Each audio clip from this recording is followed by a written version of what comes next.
So, Chief, I guess you had something very unexpected happen on Saturday. We did, And it yes, was sir. in your jurisdiction, right? So it was actually just outside of our jurisdiction, but we were additionally, we were the first responders that were paged to it initially. Okay. And then, what was your assessment when you got there? So I was on shift with Longview Fire Department that day, but my crews that were here did respond. So we were initially dispatched to the intersection of Thomas Road and 1844, and they initially told us that there was a hot air balloon stuck. We were thinking probably in a tree or some type of high area. When we got on scene, it was much more than that, and it was just outside of our jurisdiction. So we worked alongside with the Longview Fire Department, and they, of course, did a wonderful, amazing rescue, and we were just glad to be a part of it and provide some logistical support. So I guess right off the bat, when you arrived on scene, the first thing you needed to do was shut off the power. Yeah, that is correct. So there was a generator on site that was also operational as well. So we had to secure the power for the victims that were involved as well as the rescuers that were about to go up. We needed to secure that as well as start the process of shutting down the tower. We had some assistance from the tower engineers that came out there, but we needed to start that process so we can make it safe for the responders to go up there and the patients that are up there as well. If if the tower was hot, what are the dangers? So it's anything from electrical to also FM radiation that's coming off the tower. So anything we can do to mitigate to make that situation better. That's kind of the process that we started when we first got there. Yeah, and so what was it you guys did? So when you have a complex operation like that, you're going to have the operational side where they're actually doing the rescue on the tower, but there's a lot of groundwork that has to be done. And part of those processes would be setting up staging. So we had tarps out there so they could stage their equipment, what truck and apparatus it came off of. Also, with people like the media and the public and stuff showing up and family members, we had to establish hot zones and warm zones in different areas to keep people staged. And then also just the medical rehab side of it. So as those guys are doing a complex operation and they have to come off the tower or anything happens in between, we were there to provide medical support. We gave them water. We had snacks and things available for them as well. Yeah, okay. So anything we could do on the ground to make their operation more efficient is what our guys provided. Yeah, I guess, a situation like this, any situation, really, any emergency situation, you guys just really pull together. It doesn't matter what station. Absolutely. So it's definitely a team effort. So all the teams come together, and that's truly what made it successful, is all working together as a team. A lot of these guys we know all the time. We run calls with them and stuff like that. So we're very familiar with each other. And so when times like this happen that are very critical, we rely on those strengths of working together and get the job done. Yeah, and I guess pretty exhausting. Absolutely. Very exhausting.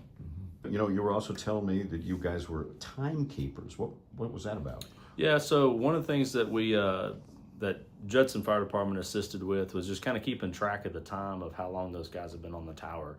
So just much like a structure fire or any type of long, extended, complex incident, we have to keep medically responsible for our own people as well. So when they went up to the tower, we were keeping track of the time, how long they were up there, and then when they came down, if they did come down, we would send them over to medical rehab and treat them if we had to, make sure they had water, Gatorade, food, that kind of stuff. So we were available for any of the situation. During the extent of our time frame, nobody had to come down, but we were ready in case of that was necessary. What kind of condition were the folks in that were in the basket?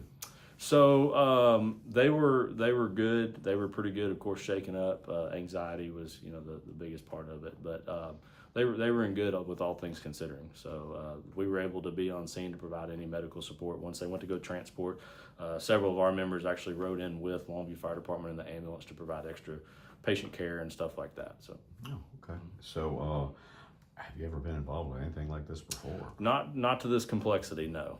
No, this is definitely the top for sure in my career. Yeah, it really was. I heard it was like one of the highest rescues ever. That's from what I'm understanding. Yeah, the highest, and then also in the shortest time frame. Yeah, So, because very amazing. That was. It could have taken a lot longer than it did. Absolutely, yeah. So it's. The Longview Fire Department, those guys are just very well trained. Absolutely, yes. So, you didn't get on the tower. I was not. So I was what would you consider ground support. So anything that they needed from, assessing the weather to medical rehab to staging. One thing that our guys did here at Judson Fire Department that helped very much so was just moving equipment. So a lot of the equipment from the ladder trucks and the engines that were arriving on scene couldn't get close enough to the tower. So we were able to provide our brush trucks and equipment that we have to be able to move it to the operational side. Yeah, because that's a pretty bumpy road, I guess. Yeah. Yeah, slightly so. And then how long were you guys out there? So we were there for the full extent of the emergency. We got dispatched initially about 8:15 that morning, and we cleared about 2:00 in the afternoon. Okay.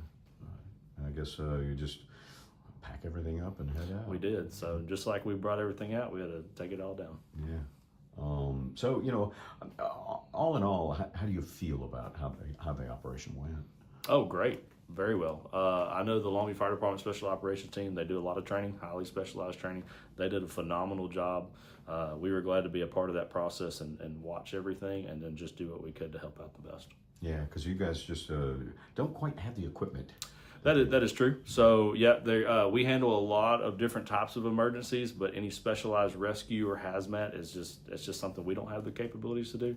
So we work very closely with the Longview Fire Department, and they would be the ones that provide the rescue. And then we can still run command to an extent, but we're going to be doing logistical support and helping out that way. So, you're working with the Longview Fire Department at that point. How long have you been with Longview? So I've been with Longview for 13 years. Okay. Yes. Okay. And then I guess when you had the opportunity to be chief here? Yep. So I've been chief here for 10 and been on the department for 17. So I get to work with these guys at my full-time job as well as here as well. Yeah. Okay. So I guess just an all in all, really happy ending. Absolutely. Yeah. All right. It was Anything like fantastic. that? I don't believe so. Okay. I think it was good. All right. Thanks, Chief.